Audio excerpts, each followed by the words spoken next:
At the company's annual gala, my wife and her male assistant drank from the same wine glass. Without a second thought, I immediately put out the word. I was pulling all support from her company. That very day, 2/3 of my wife's partners announced they were permanently terminating all business with her, voiding all existing orders. It wasn't until the divorce papers appeared on Victoria Hayes's desk that she came to me, incandescent with rage. All I did was take a sip of Julian's wine. "Do you really have to be so relentless over something so trivial?" My voice was calm. "Yes, I do." At the annual company gala, Victoria Hayes was a vision in a fiery red dress, breathtakingly beautiful. She took the wine glass Julian Shaw handed her, not minding in the slightest that he had just taken a sip from it, and tilted her head back to drain the contents. Under the varied gazes of the crowd, Victoria's face flushed as she looked at Julian, her eyes full of a captivating allure. This year, the company's sales volume hit a record high, and our market value has doubled. Julian deserves the lion's share of the credit for this. He's the one who led the team, followed up on every project, pulled all-nighters revising proposals, and worked countless sleepless nights to expand our business to reward his dedication. I am announcing his promotion to director of the project department. I will also be transferring 10% of my personal shares to him. 10% of the shares, even at the current market value, was worth $50 million. Not to mention, Victoria's shares came with direct management rights, essentially making Julian a member of the board. The room erupted with a mixture of shock and envy, the applause thunderous enough to tear the roof off. I sat in a shadowy corner, watching this unfold, my heart growing colder and heavier with each passing moment. When we were first discussing marriage, my parents had reservations. Victoria came from a modest background but was fiercely strong-willed. But I stood firmly by her side, even willing to break ties with my family for her for 5 years after our wedding, to make Victoria's entrepreneurial dream a reality. I helped her build her company from scratch. I started as a basic salesperson, fighting for and managing every single deal for her. During the busiest times, I'd shuttle between cities to meet clients, often only having time for a single cup of instant noodles a day. When I couldn't go on, I'd just slump over a table in a fast food restaurant to catch a few moments of sleep. On several occasions, I drank so much with clients that I ended up in the emergency room with a bleeding stomach. Bit by bit, I built Victoria's foreign trade company into what it is today. But now, she was attributing all of that success, all of my hard work, to this male assistant, Julian, who had only joined the company 2 years ago. She even gave him the position of project director, a role that should have been mine. Victoria wasn't one to wear her heart on her sleeve. She might be feeling 10 things, but you'd only ever see 3 on her face. That's why 5 years ago, when she suggested we keep our marriage a secret at the office so she could focus on work, I agreed without hesitation. But now, she was flirting openly with Julian in front of all our employees, sharing a wine glass with him. In a single night, all my years of effort and love were brutally trampled under her feet. I left the ballroom, took out my phone, and pulled a long dormant number from my blacklist. "Dad, I've thought about what you asked me last week. I'm ready to come back and take over the Clark Corporation from you." Hearing my words, my father on the other end of the line was overcome with emotion, his voice thick with tears as he repeated, "Good, good. Sincere, it's for the best that you've come to your senses. You're my only child. Dad poured everything into raising you. All I've ever wanted was for you to have a better life. As for Victoria, sigh, we were just being overprotective parents back then. Don't worry, now that you're married, your mother and I will treat her well and do our best to meet all her needs." When we first met, the proud and arrogant Victoria, afraid of being looked down upon by my CEO parents, deliberately acted rudely in front of them to prove she wasn't a gold digger. When we were arranging the marriage, Victoria had the audacity to demand $10 million in cash from my family, plus 30% of the company's shares for her younger brother. Her own dowry consisted of just 2 sets of bedding. My parents, of course, refused. Victoria then threw a fit, crying that my family looked down on her and forcing me to choose between her and them. Back then, I was blinded by love and chose to turn my back on my family for her. Looking back now, I see how foolish and unfilial that decision was. Listening to my father's occasional cough over the phone, a sourness welled up in my heart. Dad, I've decided to divorce Victoria. I won't be involved with her company anymore either. From now on, we'll be strangers, with no connection whatsoever. My dad was surprised, but he quickly understood the meaning behind my words. After a moment of thought, he agreed. Cutting your losses is for the best. Whatever you decide, I will support you unconditionally. I'll inform the finance department right now. They'll withdraw all investments from Victoria's company. I was stunned. It was only then that I learned the truth. 3 years ago, when Victoria's company was facing a financing crisis and was on the verge of bankruptcy, the angel investor who had appeared out of nowhere was, in fact, the Clark Corporation. Fearing my pride would make me refuse, my father had kept it a secret, silently pouring large sums into Victoria's company. He had only told me the truth today. After hanging up, I was overwhelmed with guilt and sorrow, unable to calm my turbulent emotions for a long time. It was late at night when I finally got home. Pushing open the door, I saw Victoria lying on the sofa, her shoulders bare. Julian, wearing my loungewear as if he were the master of the house, was massaging her waist and legs. Well, if it isn't the chief, finally back. Seeing me, Julian shot me a provocative glare, though his words were dripping with false concern. You disappeared from the gala without a word. Miss Hayes was looking all over for you. She tried calling, but your phone was off. Next time, at least leave a message so you don't worry her like this. Victoria didn't even open her eyes, just let out a cold snort. Sincere Clark, if you were half as considerate as Jules, our life wouldn't be so damn dull. Hearing this, I stopped in my tracks, having intended to go straight to my study. I turned to look at her. In that case, let's get a divorce. You can be with him. My voice was utterly calm, but Victoria leaped up from the sofa, her almond-shaped eyes wide with fury. Sincere Clark, are you out of your mind? How dare you speak to me like that? It's bad enough you can't compete with Jules at work, but you're not even as witty and charming as he is in life. I offer you a little criticism, and you throw a tantrum. Why don't you take a look in the mirror? Do you still think you're the great heir to the Clark Corporation? These past few years of constant work had aged me more than 5 years. Just recently, I'd pulled several all-nighters for a project, and hadn't even had time to shave. Of course, I couldn't compare to the smooth-skinned Julian standing next to her, but she knew that my break with my parents was my deepest wound. To use it to attack me now was like twisting a knife in my heart. I took a deep breath, looking at Victoria calmly. I'm serious, and I hope you'll think about it seriously too. Think about what? What do you want me to think about? Victoria cut me off impatiently. Are you determined to oppose me? Can't you see how hard I work every day? I have to manage the company, and when I finally get home to rest, I just ask Julian to keep me company for a bit. Do you have to be so small-minded and make a scene over nothing? She slammed her hand on the table, as if she had worked herself into a real frenzy. Julian quickly went to get her some hot water, thoughtfully helping her drink it. Sincere Clark, you tell me, are you even comparable to Julian? If I had to rely on you to take care of me, I'd have died of frustration long ago even now. Victoria couldn't resist praising one at the expense of the other. Julian said with false sincerity, All right, Chief, that's enough. There's nothing going on between Vicky and me. Why do you have to make yourself look so pathetic? He clicked his tongue, his expression a mask of pity. But neither of them noticed that my fists were clenched tight. I can't even remember when Julian started daring to be so brazen in my presence.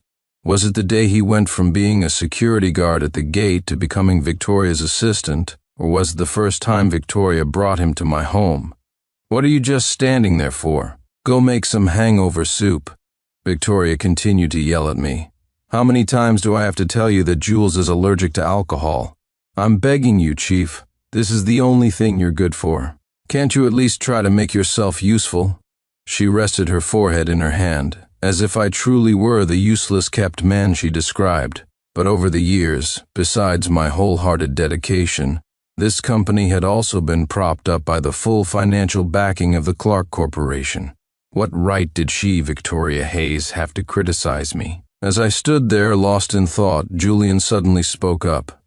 "Vicky, it must be my presence here that's upsetting the chief. I think I should get going." He looked dejected and made a move to leave. But Victoria shot up and grabbed his arm. "Sit down, this has nothing to do with you."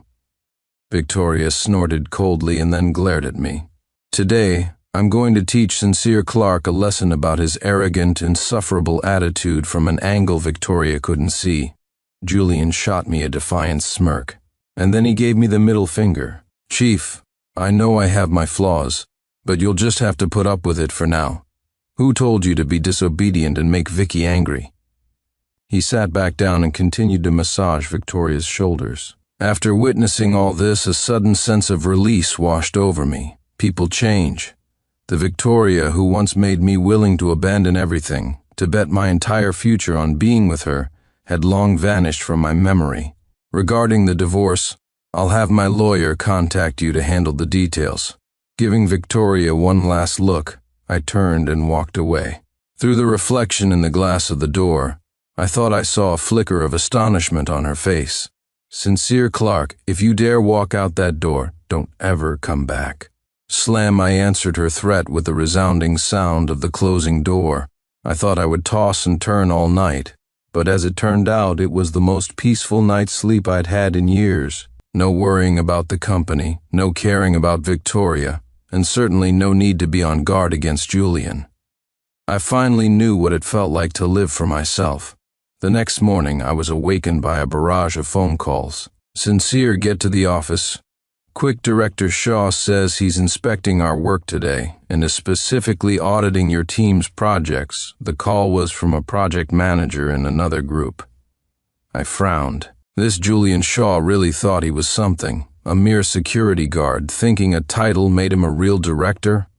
I hung up, got up unhurriedly, washed, and took my time, not driving to the office until after 10. My phone was blowing up the entire way, mostly with calls from members of my own project team. From the moment I stepped into the company, I noticed the strange looks people were giving me.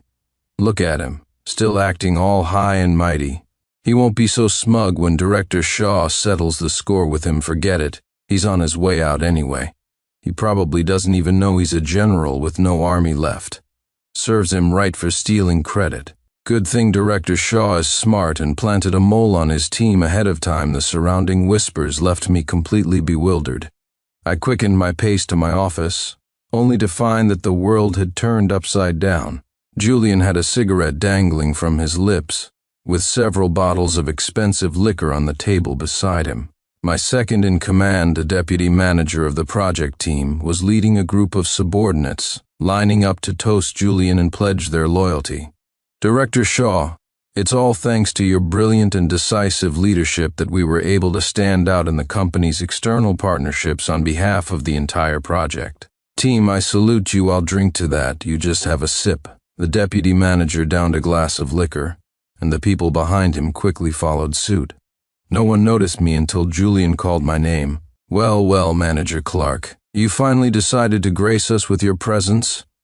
Julian looked at me mockingly. I ignored him and addressed the deputy manager and the others directly.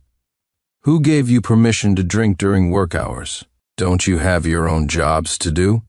The subordinates instinctively started to disperse, but the deputy manager grabbed the person next to him. "Have you all forgotten what I just said? All the hard work was done by Director Shaw alone. Sincere Clark is just a thief who stole the credit," the deputy manager sneered. Before I could react, several longtime employees, people I had personally hired, stepped forward. "That's right, everyone, be brave. Don't worry about offending anyone. After all, we have Director Shaw looking out for us. Exactly, sticking with Director Shaw is how we'll keep making money." The veteran employees had also formed a united front, siding with Julian. To be honest, I was truly taken aback.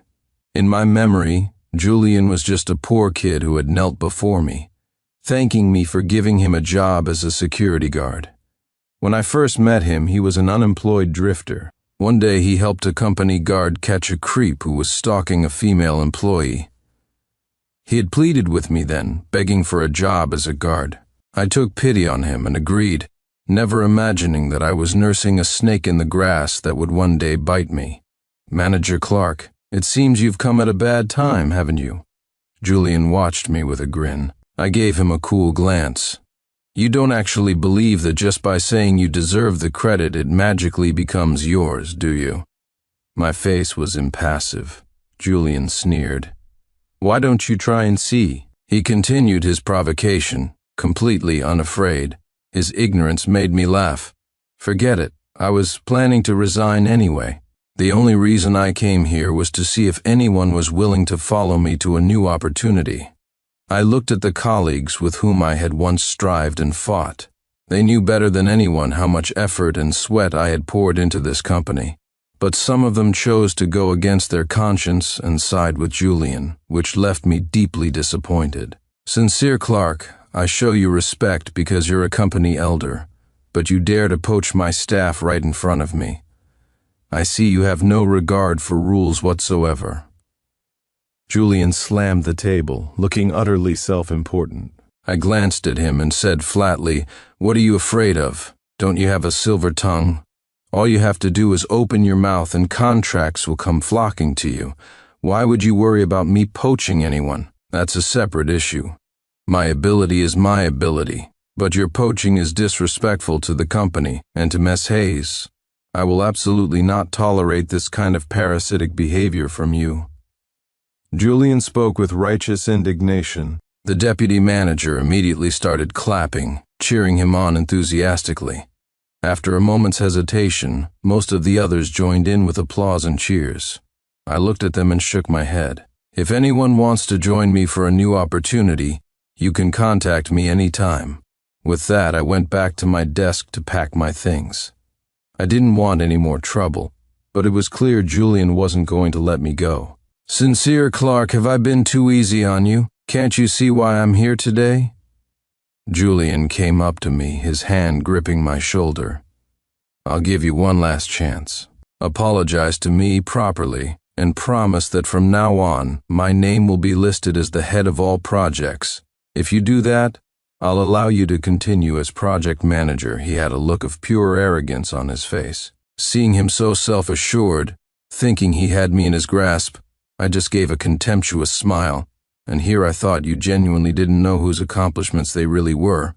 After mocking him, I picked up my box of belongings and prepared to leave. Julian's mouth twitched, and then he gave me a hard shove. I was holding the box and the push sent everything scattering across the floor. My head slammed into the sharp corner of a desk. Just then I heard Victoria's voice. "What are you all doing?" "This is the loudest department in the entire company." Victoria's stern voice cut through the air. I looked up, and my eyes met hers. She froze. "You're bleeding?" A flicker of panic crossed Victoria's eyes. She pulled out a handkerchief and pressed it to my head. In that instant, it felt like she was the woman I used to know. Ouch, but the next second, Julian's cry of pain rang out. Victoria immediately let go of me and rushed to check on Julian. "Are you okay?" Her voice trembled with urgency. I let out a bitter laugh. It turned out she had only offered me the most insignificant bit of concern, and I had mistaken it for a return to the past. "I'm fine, Miss Hayes. I was just inspecting the work here when Manager Clark suddenly got angry and tried to leave. I guess he was upset that I was interfering with his work. Anyway, we got into a bit of a scuffle, and I twisted my ankle. It hurt so much." Julian sucked in a breath, his act utterly convincing. Victoria was frantic, about to call for an ambulance. "It's okay, Miss Hayes, I can still work. You should go check on Manager Clark. His head is bleeding." Julian quickly pushed her phone down. He even feigned concern for me. Victoria bit her lip, glanced at me, and then turned her head away. "What, am I so bored that I should care about him? Who knows if he didn't just bang his head himself to get my attention?" Victoria's cold words sent a chill down my spine. The bitterness in my heart had nowhere to go. I could only swallow the injustice for now. "Victoria, please approve my resignation. I got up from the floor and handed her the documents I had prepared earlier. She was stunned for a moment. "What do you mean by this? Are you threatening me?" Victoria was getting agitated. The others in the room gave us strange looks. It was no wonder. They didn't know about my relationship with Victoria, let alone what had happened between us. "I'm serious." I calmly held out the documents. But Victoria slapped them out of my hand, sending them scattering to the floor. "Are you ever going to stop, Sincere Clark? You think this will make me care about you? Was I wrong when I said you're so much worse than Julian? Look at Julian, you treated him so badly last night, and he didn't even get angry. And you? What are you being so small-minded about?" She was breathing heavily. I took a deep breath. "Stop pretending, Victoria. You really don't know why I'm doing this?" My eyes met hers. For a split second she looked guilty, but only for a second. I don't even know what you're trying to pull with this whole spectacle today." Victoria lifted her chin, refusing to admit anything. I sighed. If that was how she wanted to play it, then she couldn't blame me for being direct. I originally wanted to handle this privately, since you care so much about your pride. But now it seems there's no need for me to give you any face. So let me say it again, Victoria. I want a divorce. My tone was exceptionally flat. So flat that everyone in the room stood frozen for a good 10 seconds before they processed what I had said. "Well, what? Did Manager Clark just say divorce? Divorce who? Miss Hayes? Oh my God, Manager Clark and Miss Hayes are married? Does that mean we just chose the wrong side?" By the time Victoria realized what I had said, it was too late. Sincere Clark Victoria was about to explode with rage. Julian was by her side, soothing her with kind words, thoughtfully pouring her water and rubbing her back. "Wait, if they're married, then Julian is— Damn, I thought Julian and Ms. Hayes were the couple. Why else would she promote a security guard to director?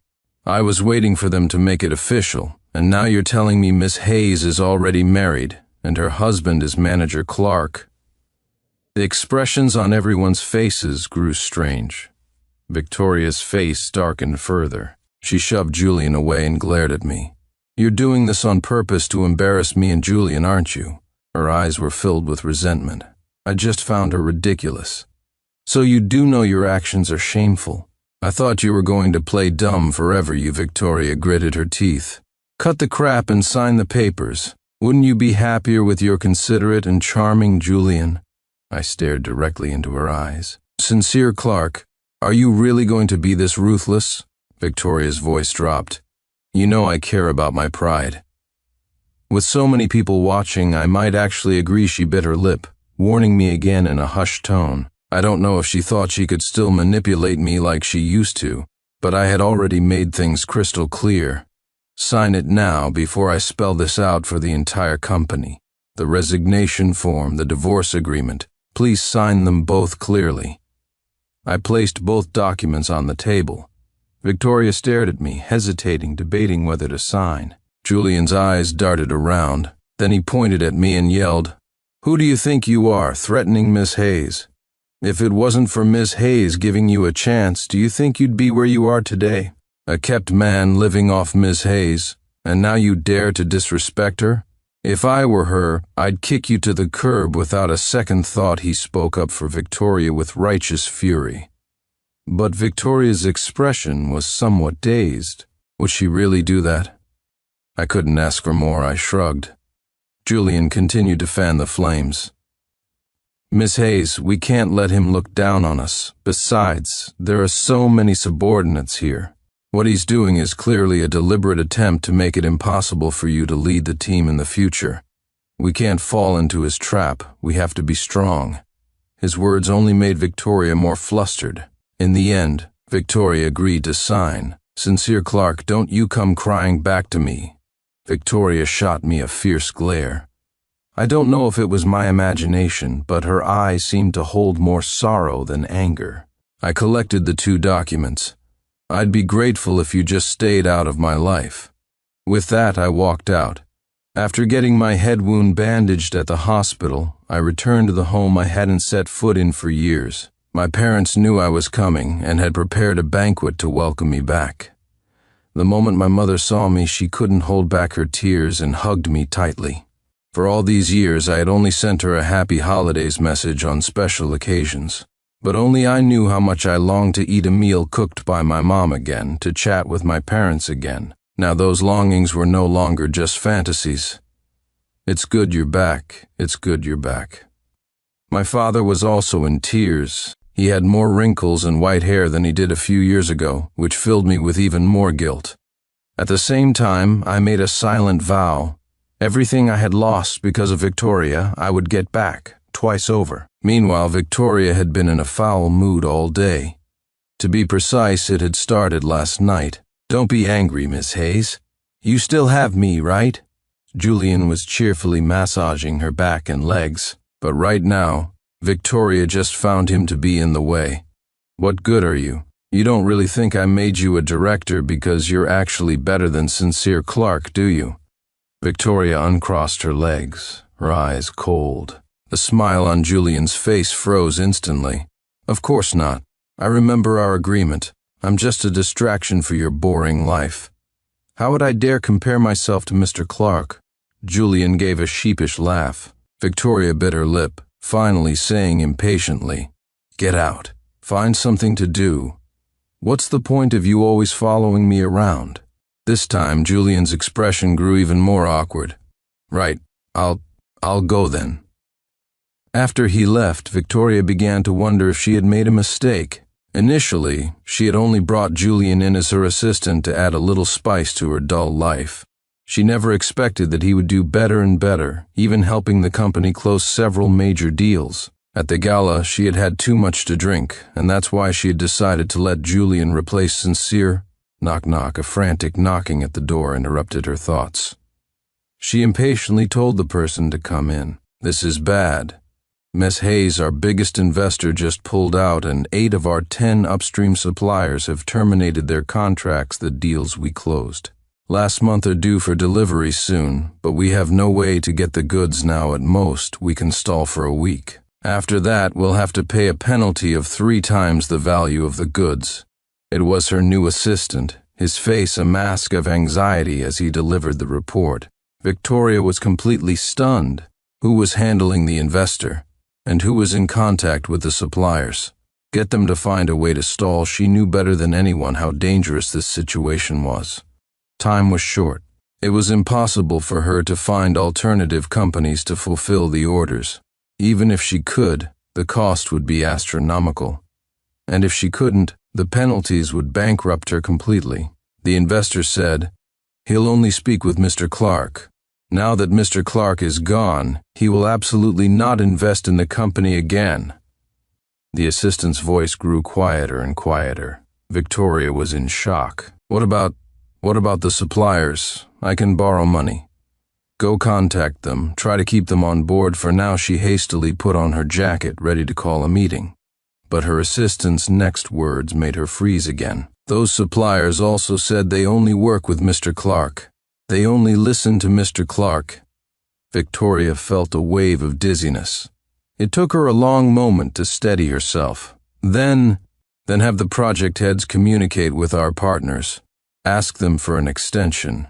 I'll figure something out. Victoria gritted her teeth. The assistant immediately complied, and Victoria called an emergency meeting. "Julian, as the project director, the task of communicating with our partners falls to you. And several of these 10 partners are ones you close deals with, right? I need you to work hard and get us through this crisis." Victoria placed the heavy burden on Julian's shoulders. Without waiting for his reply, Victoria immediately returned to her office. She hesitated for a long time before finally dialing the number she most dreaded calling. I was at home getting familiar with the Clark Corporation's business with the help of the group's executive assistant, when Victoria's call came through. "Excuse me, Miss Hanson, I need to take this." The moment I saw it was Victoria's number, I knew what she was going to say. For the sake of our past marriage, I decided to tell her the truth. "Sincere Clark, can you do me a favor? Don't refuse right away. I know we're divorced, but you still have shares in the company. If the company goes under, it won't do you any good either." She still had that same old facade of forced strength. I just found her tedious. If you have something to say, say it. If not, don't bother me. Only then did Victoria tell me about the crisis her company was facing. I need you to talk to your family, ask them to lend me some money, or have your parents put in a good word for me just to get me through this tough spot. Victoria's tone was filled with command. I frowned. I'm not the heir to the Clark Corporation anymore, I said slowly. Those were the words Victoria had said to me just a couple of days ago. She had even used them to mock me. By what right did she have the nerve to ask me to go to my family for help now? Victoria was silent for a moment before finally saying, I know you're angry, but can you please put your personal feelings aside for a moment? This company is my life's work. Her words made me laugh in disbelief. Your life's work? What have you ever done for the company? I'm the one who negotiated the deals. I established the departments. I hired the senior staff one by one, and I planned its future development. 3 years ago, you said my success was putting too much pressure on you, so I stepped back and let you take the reins. And what happened? In less than 3 months, you nearly drove the company into bankruptcy. You tell me, what have you contributed? I don't usually say things like this. But today, Victoria had really pushed me too far.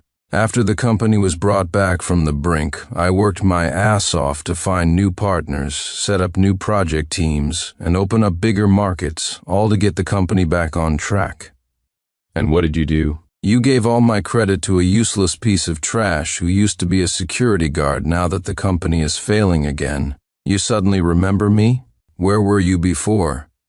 Every word was an indictment of Victoria. This time she was silent for much longer. So, if you can't get your parents to help, then you help. The investors specifically asked to speak with you. It was as if Victoria hadn't heard a word I'd said. I felt like I was punching a cotton ball. It was impossible to get through to her. It's not just the investors who want to talk to me. The suppliers want to talk to me too, right? How did you know? This time, Victoria's reply was quick. Obviously, the investor is the Clark Corporation, and those 8 upstream suppliers were all friends. My father secretly asked to help out. So why do you think they want to talk to me? Saying those words, I felt a wave of catharsis. Victoria's expression must be priceless right now. But what I never expected was that Victoria would actually start blaming me. Sincere Clark, I never thought you could be so despicable, she said through gritted teeth. I was stunned for a moment. You reconciled with your family and didn't tell me? You deliberately let them control my company so you could control me, is that it? Now that you've divorced me, you've pulled all the partnerships. You're not a man at all, Victoria raged again. This time it was my turn to be silent. After a long pause, I told her only one thing. You're on your own. I hung up and blocked her number. No matter how she tried to contact me, I wouldn't waste another word on her. 2 days later, the former deputy manager of my project team called me. Manager Clark, I'm so sorry. I was being blackmailed by Julian. Before he said if I didn't do what he said, he'd fire me, and I was too scared to cross him. The deputy manager explained, sobbing. You have no idea. Miss Hayes and him have been at each other's throats these past 2 days. Julian forced us to admit that all the team's partnerships were his doing. Ms. Hayes actually believed him and sent that idiot to talk to the partners about extending the delivery deadlines. And that prize idiot Julian, he really thought he was a director. He went over there and started ordering them around, telling them to wait a few more months. The reasonable ones didn't waste their breath on him, but when the short-tempered ones argued with him, he actually started a fight. The deputy manager's words made me laugh out loud. Although I wasn't surprised by Julian's actions, it was still amusing to hear. Now several partners have teamed up to sue the company, and the final delivery deadline is in 3 days. If we can't deliver by then, we'll have to pay 3 times the damages. Please, sir, be the bigger person. Please help us. If the company goes bankrupt, we won't get our salaries, and so many of us will be unemployed. The deputy manager begged me, his voice choked with tears. Hearing this, I finally understood. It seemed Victoria knew she was in the wrong, and didn't have the face to call and ask me for help herself. Tell Victoria she will never deserve my forgiveness. She trampled on my deep affection like it was a weed. She can forget about playing the sympathy card with me now. Tell her to go find Julian. I hardened my heart once more. I would never forgive Victoria. A few days later, I made my first public appearance as the successor to the Clark Corporation. It was a high-end business conference. I never expected to run into Victoria here. Sincere Clark, she called out to me, then approached hand in hand with Julian. You didn't expect this, did you? Not only did my company not go bankrupt, but I also managed to resolve the entire crisis. Victoria looked at me with an air of triumph. Let me tell you, it's all thanks to Julian. His rich uncle in America passed away and left him a multi-billion-dollar inheritance. She became even more smug, but I just gave her a fleeting glance. Congratulations. Just then, the group's executive assistant, Hannah Hansen, walked over. She was dressed in a simple black business suit, yet her presence was so powerful that many in the room looked up to her. Standing in front of Victoria, she outshone her in both looks and aura. Mr. Clark, they are all waiting for you, Miss Hansen said to me with the utmost respect. A red carpet stretched from the entrance of the conference hall directly to my feet. A crowd of business tycoons emerged, applauding my arrival. I looked down at Victoria from my elevated position. Then, I stepped onto the red carpet, calmly accepting everyone's greetings. The Victoria of today no longer held any interest for me. After that, I smoothly became the heir to the Clark Corporation, vaulting into the city's elite business circle. Then one day, for some reason, Victoria was found kneeling in front of the Clark Corporation building. Sincere, please help me, won't you? That animal, Julian, he used my name and the company's to take out over $1 billion in loans, lying that it was his uncle's inheritance. The moment he got the money, he fled the country.